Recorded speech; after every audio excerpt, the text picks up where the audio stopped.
আরো খবর জানবো। আমাদের সঙ্গে সরাসরি যুক্ত হচ্ছেন সহকর্মী শাহরিয়ার কবির।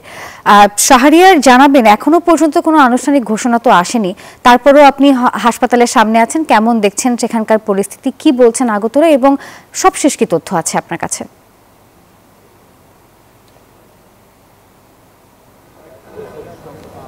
জি নাফিসা, ধন্যবাদ আপনাকে।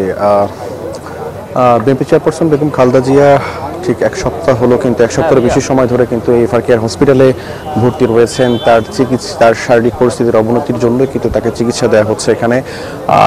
সর্বশেষ পরিস্থিতি যেটি আসলে একটু আগেও কিন্তু স্থায়ী কমিটির যে বৈঠক ছিল, সেই বৈঠক শেষে বিএনপির মহাসচিব মির্জা ফখরুল ইসলাম আলমগীর সহ সালাউদ্দিন তারা কিন্তু এসেছিলেন এফআর কেয়ারে, এসে বিএনপি চেয়ারপারসনের যে শারীরিক পরিস্থিতি তারা আবার সেটি তদারকি করেছেন এবং এই তদারকি করার পরে কিন্তু আসলে গণমাধ্যমকে কোনো ধরনের কোনো তথ্য বা কোনো ধরনের নতুন কোনো তথ্য দেয়নি।